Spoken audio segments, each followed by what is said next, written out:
لو أنك وضعت إنسان في أعظم قصر من قصور أعظم الملوك، عاش فيه سنة سنتين ثلاثة، لمله ولا أحب أن يتحول عنه، يمل الإنسان. بعض أصحاب القصور ينتحرون، أليس كذلك؟ لكن الله قال لا، الجنة ليست كقصور الدنيا ولا نعيمها. قال لا يبغون عنها حولا، بقعدوا حاب يضلوا قاعد باستمرار إلى الأبد، إلى غير ما نهاية وغاية. صحيح؟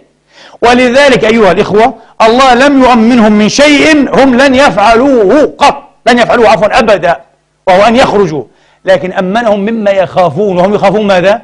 أن يخرجوا، كما قال جهم بن صفوان، أو أن يفنوا يفنيهم الله.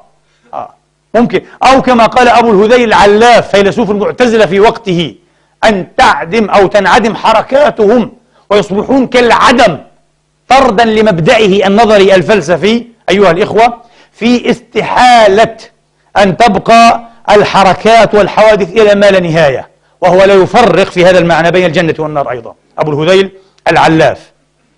الله قال لا، أنا أمنتكم من أن أخرجكم، لن تتعلق إرادتي ومشيئتي يوما من الأبد والدهر أن أخرجكم منها. الله أكبر، ما أعظم كرم الله، والله الذي لا إله إلا هو، إن هذا لقرآنه وكلامه.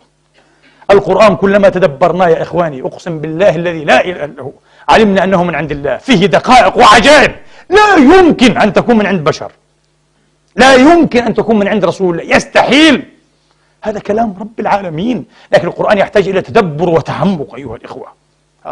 الله يقول وما هم منها بمخرجين، لكنه في حق الناريين، في حق الجهنميين قال ماذا؟ وما هم بخارجين منها، وما هم بخارجين من النار فقط. لكن يا رب طيب وما هم منها بمخرجين؟ سكت عنها لئلا أيها الإخوة يقطع هذا الأمل لمن تدبر في كتاب الله. كانوا يقول نعم، والله أعلم، لا نفتري على الله الكذب، كانوا يقول نعم سيأتي يوم أنا أخرجهم، أما أن يخرجوا هم لا، ممنوع أن تخرج من جهنم، مش على قد كيفك، وكل واحد بيحب يخرج من أول لحظة المسكين، ما في، الملائكة تقمعهم ولهم مقامع من حديد تضربهم على رؤوسهم. قال إنكم ماكثون. فرق بين مخرجين وبين خارجين. الله لم يقل، لو قال مرة وما هم منها بمخرجين لانقطع الأمل، لكن عنها جواب أيضا، عنها جواب في آخر الجاثية، في آخر الجاثية منع الله تبارك وتعالى أنهم يخرجون منها، أنهم يخرجون منها، لكن قيده باليوم، قيده باليوم، فاليوم لا يخرجون، فاليوم. الله أكبر، ألم أقل لكم هذا كلام الحق لا إله إلا هو؟ فاليوم. لماذا قال اليوم فاليوم لا يخرجون؟ تعرفون لماذا؟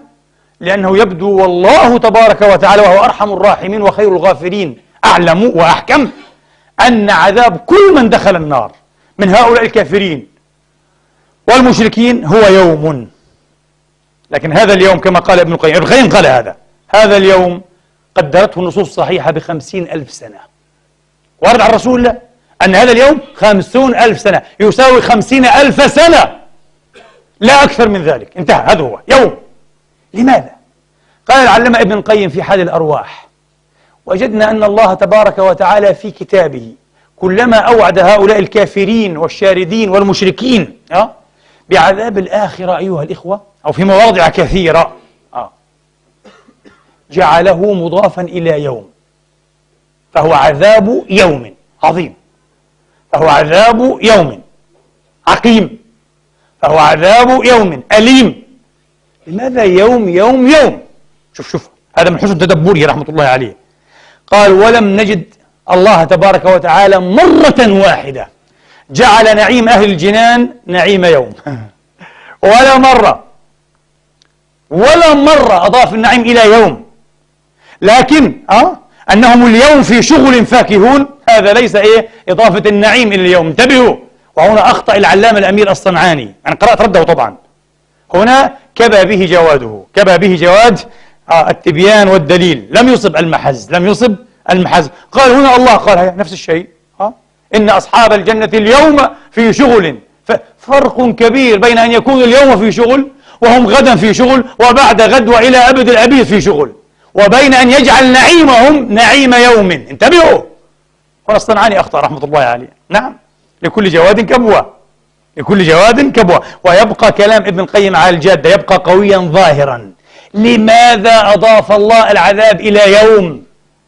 فكأن الله يرسل إلينا رسالة من وراء يقول عذاب هؤلاء لا يجاوز يوما من أيامي. إما أن يكون هذا اليوم، وهذا الأرجح كما قدرته النصوص الصحيحة، أحاديث صحيحة عن رسول الله، يساوي 50,000 سنة، وهذا شيء مخيف جدا. وإما أن يكون يوم من أيام الله، وإن يوما عند ربك ك1000 سنة مما تعدون. ولذلك أشار إليه بقوله لابثين فيها أحقابا. هنا يصبح مفهوم العدد له وجاهة في هذا الموضع، أحقابا. ولذلك يروى عن أكثر من صاحب صحيح أن الأسانيد ليست بتلك، الأسانيد ضعيفة، لكن مما يلفت أن هذا روي عن أكثر من صحابي أيضا. لماذا؟ بل مما يلفت أيضا أن بعض الأئمة الأجلاء كعبد بن حميد الكشي، وهو شيخ الإمام مسلم رضي الله تعالى عنهما، في تفسيره لآية لابثين فيها أحقابا ينقل هذا عن الصحابة ولا ينكره. وقد نبه شيخ الإسلام ابن تيمية رحمة الله عليه بأن سكوت مثل عبد بن حميد على هذا القول يؤكد أن القول ليس بدعا وليس منكرا من القول أيها الإخوة، وليس منكرا من القول. ولو كان بدعة مذمومة وضد الاعتقاد لما سكت عنه. وقد أثره عن أكثر من صاحب جليل، كقول عبد الله بن مسعود رضي الله تعالى عنه وأرضاه لا يأتين على جهنم يوم وليس فيها أحد وذلك بعدما لبثوا فيها أحقابا، لابثين فيها أحقابا. وكقول عبد الله بن عمرو بن العاص رضي الله عنهما لا يأتين على جهنم يوم تصفق فيه أبوابها ليس فيها أحد. وكقول أبي هريرة رضي الله عنه ما أنا بالذي أقول إنه لن يأتي على جهنم يوم ليس فيها أحد، قال أنا أقول هذا أيضا. ومثله عن عمرو بن ميمون التابعي الجليل لا يأتين على جهنم يوم، نفس الكلام. ومثله أو قريب منه قول الفاروق عمر رضوان الله تعالى عليه، قال الفاروق لو لبث أهل النار في النار عدد رمل عالج، وعالج رملة كثيرة الرمل، رملة يعني مكان فيه رمل كثير معروف اسمه عالج، فيشبه به ويضاف إليه الرمل لأنه كثير الرمل، رملة مجتمع الرمال.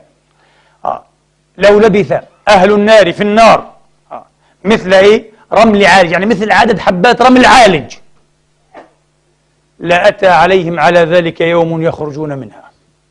عمر يقول هذا. ومثله مروي عن أبي سعيد أو جابر أو أحد الصحابة، هكذا روي واحد منهم بالترديد، إما أبو سعيد وإما جابر كذا. وهناك جملة آثار في هذا الباب، هناك جملة آثار في هذا الباب، فالقول مطروق، القول مطروق منذ البداية. على الأقل إن لم يصح عن الصحابة فكما قال شيخ الإسلام لم ينكره أمثال عبد بن حميد وسكت عليه. ولذلك لما سئل الإمام علي عليه السلام وكرم الله وجهه عن منتهى الأمر، وبعدين ماذا قال؟ قال عليه السلام إذا دخل أهل الجنة الجنة وأهل النار النار صار كل إلى مقامه وصار كل إلى مصيره. قال ما ثم بعد ذلك إلا مشيئة الرب إن ربك فعال لما يريد. انتهى الأمر كله إلى مشيئة الله. وقد علمنا بالنصوص القطعية أنه شاء أن يجعل نعيم أهل الجنة نعيما غير ممنون غير مجذوذ باقيا ليس له نفاد، ما عندكم ينفد وما عند الله باق. ولكن لم يرد مثل هذا بهذه القطعية في حق ماذا؟ في حق أهل جهنم، بل ورد ما تلون عليكم بعضه من إشارات واستثناءات. ولذلك لما سأل حرب إسحاق بن راهوية رحمة الله تعالى عليهما سأله عن قوله تبارك وتعالى في حق الذين شقوا لهم فيها زفير وشهيق خالدين فيها ما دامت السماوات والأرض إلا ما شاء ربك، قال أتت هذه الآية إلا ما شاء ربك على كل وعيد في كتاب الله. كل وعيد في حق أهل جهنم محكوم بماذا؟ بهذا الاستثناء. طبعا لأن الوعيد هناك ماذا؟ مطلق غير مقيد، وهنا جاء إيه؟ جاء مقيدا بقيد الاستثناء، فيحمل هذا على هذا، وهذا فقه سديد، هذا فقه وفهم سديد في كتاب الله.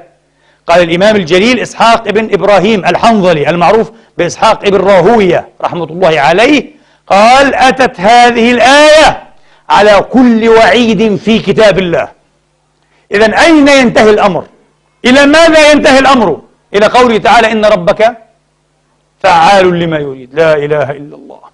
ولذلك قال حبر الأمة وعيلمها، بحر علومها وترجمان كتابها، ابن عباس رضي الله تعالى عنهما وأرضاهما، قال: لا يجوز أو لا يحق لا يسوغ لأحد من عباد الله أن يحكم في عباد الله ولا أن ينزل أحدا منهم جنة ولا نارا، إن ربك فعال لما يريد.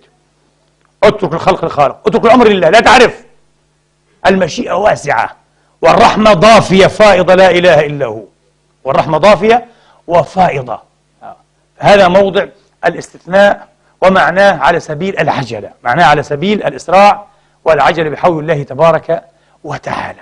هناك بعض الأنظار الأخرى إخواني وأخواتي، بعض الأنظار الأخرى. كيف؟ يعترض معترض بأن النار سبيلها سبيل الجنة، وبما أن الجنة وهي مقام ودار المؤمنين المبرورين دائمة بلا انقطاع، فالنار مثلها، وهذا خطأ. أجاب عنه ابن القيم بجوابات جميلة وسديدة فيما يبدو لنا ويظهر. منها أيها الإخوة: أولا، أن الجنة ونعيمها موجب، يعني لازم، مقتضى، مش موجب. الموجب هو الملزوم، هو السبب. لا لا لا، هذه مسبب، موجب وليس موجب. موجب ومقتضى ولازم رحمة الله ومغفرة الله ورضوان الله الذي هو أكبر من الجنة وما فيها. رضوان من الله أكبر، كما قال أعلم وأعرف خلق الله بالله صلى الله عليه وآله ومن والاه: سبحان الله وبحمده عدد خلقه ورضا نفسه، الله أكبر، وزنة عرشه ومداد كلماته. ورضا نفسه أكبر من الدنيا وما فيها، بل أكبر من الجنة وما فيها، أكبر من كل شيء، لا إله إلا هو. هذا رضا نفسه، لا إله إلا هو. وهو لا يرضى لعباده الكفر، وهو لا يحب أن يعذبهم. ما يفعل الله بعذابكم إن شكرتم وآمنتم.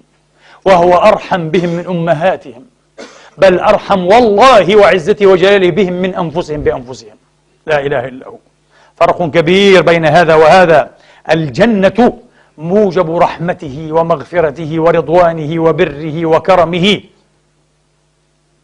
والنار موجب غضبه وسخطه.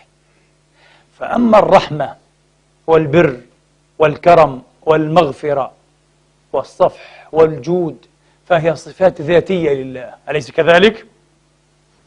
وأما الغضب والسخط فهي صفات فعلية، لذلك لا يقال إن من أسمائه الغاضب أو الغضبان، لا يقال إن من أسمائه المعاقب المعذب، ليس من أسماء الله هذا من أفعاله وليس من أسمائه وصفاته. ولذلك فرق المولى الأجل لا إله إلا هو جل جلاله في كتابه في غير ما موضع بين المعنيين. قال: نبئ عبادي أني أنا، يقول أنا كذات لا إله إلا هو، هذه من صفات ذاته الأجل الأقدس الأبر الأطهر الأكرم، لا إله إلا هو. نبئ عبادي أني أنا الغفور الرحيم وأن عذابي هو العذاب الأليم. لم يقل وأني أنا المعذب المؤلم، لا لا لا، لا يوصف الله بهذا، هذا وصف لعذابه، وصف لفعله. وما كان أيها الإخوة موجب وصف ذاته واسمه فهو يدوم بدوام ماذا؟ ذاته ودوام أسمائه وصفاته. والجنة هي موجب ماذا؟ هي موجب هذه الأشياء. وأما النار والعذاب والإيلام فيها موجب فعله أو موجب أسمائه وصفاته؟ أبدا، موجب فعله. وهذا الفعل أيها الإخوة بالحكمة الإلهية ينقطع خلاص في لحظة معينة يرفع العذاب.